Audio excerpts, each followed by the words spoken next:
Welcome back to the UFC Pros Pick Show. I am James Lynch. That is Nick Kalikas. And of course, we're joined by the star of the show here, James Krause. A lot of action going on this weekend at UFC Vegas 49. We have a new main event. We'll get into that in a second. But first, got to remind everyone to use the promo code UFC when you're signing up for BetDSI. That's the odds we're going to be using here today. You get the signed James Krause photo and you get a match deposit bonus. You can't beat that. Guys, we got a lot of good news to talk about. Last week, everyone did well. We'll start with Krause. All your bets hit. Jonathan Pierce, Kyle Dawkins, and David Onama. Man, was that a nice finish in that fight. A little bit of adversity, but he came back and got it done. And of course, my bet of the week with Jim Miller coming through, him getting that second round knockout over Mata, which was great. Let's dive right into this main event. Normally we get the fighters' thoughts on the fight, but it was such a short notice fight we couldn't get it. But we've got Islam Makhachev now taking on Bobby Green at a catchweight fight of 160 pounds. Makhachev minus 909 on BetDSI. The comeback on Bobby Green plus 597. Nick, we'll start with you first. Can Bobby Green do this, or where are you going on this one? It's tough, man. I mean, obviously, stepping in on short notice, you got to give him a lot of credit. He's a fan favorite right now, the way he goes out there and performs every fight. So I'm glad he got this shot. But, I mean, stylistically, it's just a nightmare matchup for anybody against Makhachev, right? He's going to wear you down. He's going to grind on you. And as this fight progresses, he's going to look for that finish as well. So that's why you're seeing the line where it is right now. It did open a little bit lower, obviously, and it's got bet up. I mean, we've seen some minus 600s now. Like you said, it's minus 900 out there, minus 800 out there as well. So it's getting pretty steep as far as price. And there's a lot of people, obviously, that are going to include him in parlays as well. Krause, which way are you going on this one? I mean, the obvious play is, Makhachev is, he's pretty incredible. He's a good striker. He's a good grappler. He's got good cardio, great submissions. I mean, he seems to be the complete package. I do think Bobby Green is going to have some moments in this fight. I think this fight is going to be a little bit more competitive, especially on the feet, than people think. And I could see Bobby stuffing some takedowns. I think Bobby's anti-wrestling is underrated.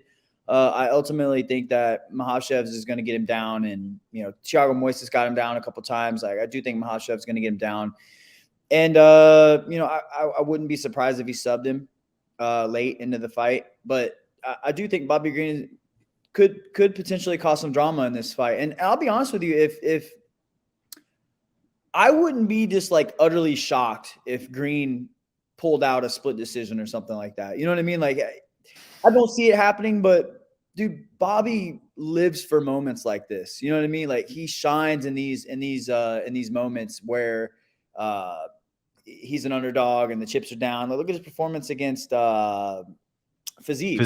Yeah. And he fought really well. So I think he's going to do really good. I don't know if he's going to win, but I could see him, like I said, causing some drama. Well, there's always that, thing of, he's got nothing to lose. He really doesn't. I mean, Islam Makhachev has everything to lose here. He's the guy who's supposed to win. He's a huge favorite. He's supposed to be the next guy in line. He's supposed to be Khabib's heir apparent. There's a lot of pressure there. And, he has come through in the past. He fought Dan Hooker in his last fight, looked great in that one.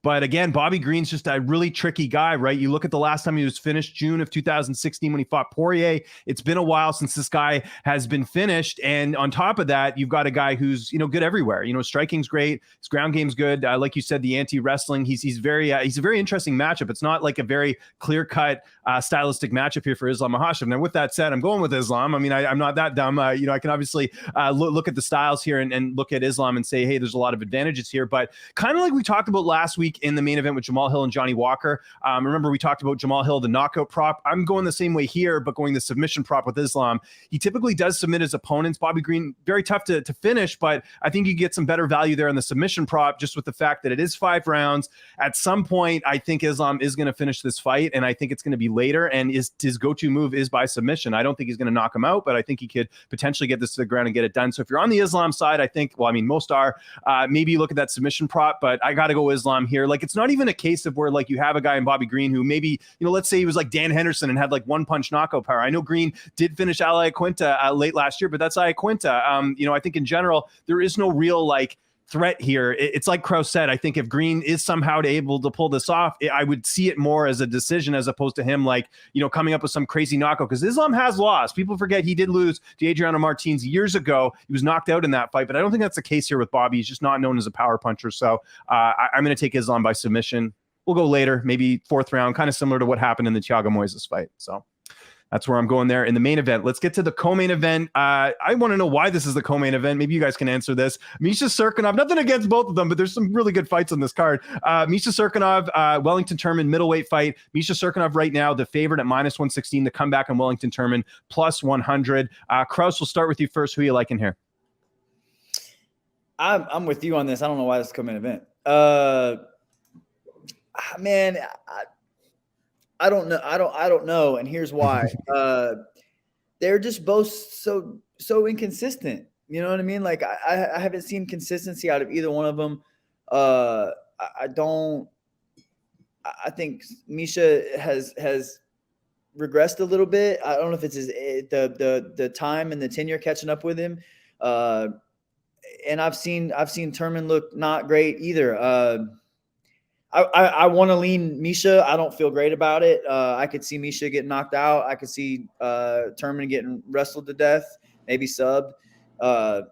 If you said any one thing happened in this fight, it would not surprise me at all. I feel like both of these guys are in desperate need or in desperate search for some consistency here, and this has got to be one of those fights where they get that. You know, like somebody has to get that here. You know. Yeah, no, well said. Nick, your thoughts on this fight? Yeah, I agree with Krause. This is such a difficult fight because where these guys are at this point in their career and how flawed they are defensively and sometimes fight IQ. It's a tough spot for me. But let me say this. It did open -190, I believe, market wide for Cirkunov. Then it got bet all the way down to where it is now, basically a pick on -120, -130 his way. And we have seen some sharp action over the counter come in and hit the Cirkunov side. So there's a lot of people that do believe in him still. And stylistically, it should be a favorable matchup for him, but I don't have that trust that people do. So the action and sharper money is coming enough Cirkunov right now. For me, I'm staying far away from this fight. This is not a fight I want to get interested in because, like I said, I just simply don't trust either guy defensively. You guys literally summed up what I was about to say. I am staying the hell away from this fight. Two, like you said, inconsistent fighters here. Why is Arman Tsarukyan and Joel Alvarez not the co-main event? I don't get that. But anyways, that's a rant for another day. I just, to me, it's, and I did have a chance to speak to Misha ahead of this fight. You know, one of the things he emphasized in the interview was just, you know, the cut to middleweight last time not going according to plan. He feels a lot better this time around. Maybe he'll perform better, but that's just, there's not enough data for me to say I think Misha's going to turn the corner here. He's got some good wins. Like the Jimmy Crute win is a really good win to have. However, I almost wonder, is that a one-off? If he fought Crute again, would we see the same result? I don't know. It's just too much inconsistency. And the thing is, guys, like, I know you could argue as well that Misha's, you know, fought some really good guys and, you know, that's why he's losing, but it's the way he's losing. Like Glover finished him in the first round. You had the Ryan Spann fight where he got knocked out in the first round. Like, to me, it's just so concerning. And he's not a young guy either. Like, Turman's got the youth on his side here. Like, Misha, based off the opposition he's fought, should probably win this fight and be a little bit better. But I don't know. Like, and then on the flip side, Wellington Turman got knocked out by Andrew Sanchez. Like, it's like, I don't know what type of fight we're going to get out of this. But if I have to pick, I'm going to go Misha Cirkunov. But honestly, don't bet this fight. I would just say stay away. A lot of inconsistency here, and I don't say that often, but it's just like I don't get this fight. Like, it's just, to me, it's two guys trying to save their jobs. Maybe that's what they're expecting as far as a good performance here from one of the guys. But yeah, no bet for me. But if I have to pick, gun to my head, I'm going Misha Cirkunov. Plus, he used to live in Canada, so got to give him the nod there too. Let's get to the prop bet of the week. Krause, we'll start with you first. What do you like in prop bet wise? Man, I honestly, I feel like there's a ton of value in a couple different places on this, and I had like three that I was gonna pick, but I think you can go a couple different ways, and I'll just spout off of a few here. I like Martinez by decision. I like Makhachev by submission. And I told you guys one off air, and I can't remember which one I said, but there was the three that I liked. Do you guys remember what it was? Brihimaj by submission. Yeah, by submission. Yeah, that's right. Well, those three, like, there's not a lot that I love as far as like money line on this, but there is some value on props. So I like Makhachev by sub, Brihimaj by sub, and then Martinez by decision. If I had to pick between one of those three, it would be the Brihimaj by submission. That would be my prop bet of the week. Yeah. Fighting Michael Gilmore. A lot of people are wondering why Gilmore's getting another opportunity here, because he was one of those guys who didn't perform very well in the Ultimate Fighter, but then still got a shot, lost his debut. Now he's fighting Ramiz, and a short notice fight, his switch up. It was supposed to be Johnny Parsons. In comes Ramiz at the last minute to take this, and we'll see how he performs. And just quick note on the Martinez fight for people who might not know, it's actually a featherweight fight. I think Perez had an issue on his side with making weight, so they are doing it at featherweight. So it might even lead more to your decision prop here, just because, you know, again, guys are not cutting as much weight, maybe not as susceptible susceptible to the knockout. But Nick, what's your prop bet of the week? Well, I'm going to target, you guys know I love the fight doesn't go the distance props on fighters that obviously have a lot of finishing potential. And I think the Petrosian-Rodriguez fight has that. I mean, you got to lay some serious chalk, but that's why we're going to parlay it. So you lay the 400, 450 that's out there, and you combine it with the fight that James Krause just touched on, the Brihimach-Gilmore fight. I don't think that fight goes either. I don't think it's going to hit the scorecards. So if you combine the two fight doesn't go the distance lines, you could get a parlay of around minus 130 or so. So small chalk delay of two fights that I don't think are going to hit the scorecard. So I think you want to target those, and then just glance at the board across the way. I mean, you can look at a lot more value too on some of those other ones you can maybe do two teamers with. I mean, last weekend, that was the successful way to bet. Those two team parlays that a lot of us did came in and they hit pretty relatively easy. I mean, there was obviously some resistance there and some good fights, but I think two teamers with these fighters don't go the distance in certain spots will be the way to go. Yeah, I like all those right there. Okay, my prop bet of the week, fight we haven't taught, well, I referenced it there. It's a great fight. Arman Tsarukyan, Joel Alvarez. At the time of recording this, we've got to see if Joel Alvarez makes weight, but it doesn't seem to matter. He's missed weight in his last two fights. They still let him fight. But the over in that fight is at 2.5 is at plus 100. You're getting plus money there. I actually like that because, there's a lot of people out there who think that Alvarez is going to win as the underdog. There's a lot of people that think Arman is going to be too much. But if you look at it, Arman's a pretty tough guy to finish. So I think if Alvarez was to finish the fight, or win the fight, it should be by a finish. But Arman, went the distance with Islam Makhachev. I know those are short notice fight, but still, I think you've seen the durability of him. And I think conversely for Arman, not a ton of finishes, right? So I could see this fight going the distance. It's only 3 rounds. Over 2.5 at plus 100. I'll take that. I don't think either. Like Thiago Moises, I don't know what happened in his last fight, but and I know he doesn't typically get finished early, but still, I just think Arman's a much better fighter here, and I think we're going to see a competitive fight. So I think the over at plus money doesn't happen too often. So I'm going that route for my prop bet of the week. Let's get to our bet of the week now. Krause, what do you like in here, bet wise? What do you like in here?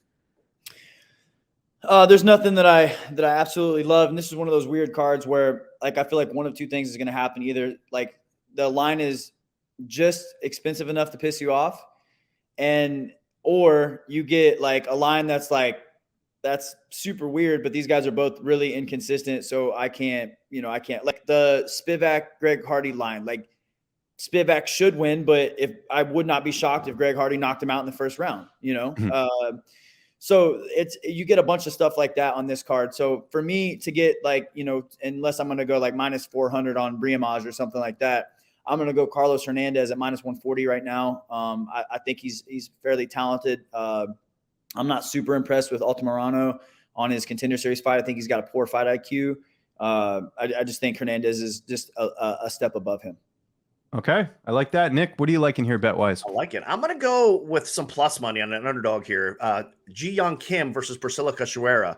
I just think stylistically this fight is going to be fun. Both of them like to stand and strike. Obviously, Kim a little bit more technical, but I don't think it's going to work here. I think Cachoeira is going to be in there landing some bombs, being aggressive, and I think she's going to bust Kim up on the feet. So I think at plus money, this is more closer to a pick'em type of fight, a coin flip type of fight for me. So you got to go with the plus money. And we've also seen some sharp action come in that way as well, agreeing with me on Cachoeira. As soon as this fight got announced, it was one that I looked at right away, and I thought, man, that's going to be a competitive fight, a lot more competitive than people are realizing. So for me, that's the plus money bet for this week. And like James Krause said, across the board, it's kind of a tougher fight card to bet. So you got to pick and choose your spots for sure. But I think this is one dog that is definitely worth it. So let's go with Cachoeira. Yeah, I like that play a lot. I was talking on my preview show this week. That's a pretty even fight, 50-50. A lot of struggles on both ends for both fighters. Why not get some dog money if you can in a fight like that for sure? I nearly went with an underdog here for my bet of the week because I do like Joel Alvarez over Arman Tsarukyan. We'll see, just because, again, the power that guy has in that last fight and his submission game as well is really good. But I'm not going to. I did get Jim Miller last week. But this week, I'm going to go with a pretty simple parlay here. Joseline Nunes, really like her power. She's fighting Ramona Pascal on short notice. Ramona, if you look at her opponents, not a lot of great opposition. In fact, the girl she beat to get in the UFC was 2-0. That's not good enough for me. I saw what Nunes did in her last fight against Mia Malecki. I think it was the last fight, and just absolutely rocked her. A much bigger opponent, similar situation here, but that power was the difference. I think she does that here. I think you could either play her by knockout, but just play her straight up. You can get her right now minus 217, and you need something else there. You guys know I like my plus money, so I'm going to go with Ferris ZM. Terrence McKinney is a fan favorite. He had a record-setting UFC knockout against Matt Frevola, but Matt Frevola Canelo's been knocked out a few times, and I feel like this is the odds are a little bit closer than they need to be. But I really like Ferris in this fight. He's got the height and reach advantage. I think he's more well-rounded, and I think he's just got a better overall skill set here. So if you parlay those two together, it works out to plus 172. You know I love that plus money here. So just your guys' thoughts on that, because I know those are, well, one fight especially, ZM, is a pretty close one. Yeah, no, I like it. I think both those fights are going to be fantastic too. This is going to be another fun fight card from top to bottom. That's the thing. Maybe not a lot of huge star power outside of Makhachev. Obviously, a lot of people want to see Makhachev green, but from top to bottom, this is going to be a fun card. Yeah, I think that matchup with the Zaim and McKinney is like, I'm interested. I like watching Terrence McKinney, obviously, and even before his debut, he was still knocking guys out within a minute or two. You know, I'm really interested to see how Terrence McKinney responds to the first guy that's like, "Nah, I'm not going anywhere. Like, we're gonna be here for a minute." I want to see his skill over 15 minutes or 5 minutes or 10 minutes, and I want to see how good that kid is. Because he's obviously showing he's incredible. He's got inside 5 minutes or inside 2 minutes. He's nasty. He looks really nasty. So I want to see him. I want to see what he looks like when he gets in there with somebody that's not going to go away or he's not going to put away early. And I think ZM's going to be the guy to do it. I think ZM's going to. I'm not saying he's going to win, but I think he's going to be there for the long haul. He's got a nice long jab. Both these guys are very skilled strikers. I'm really excited for this fight.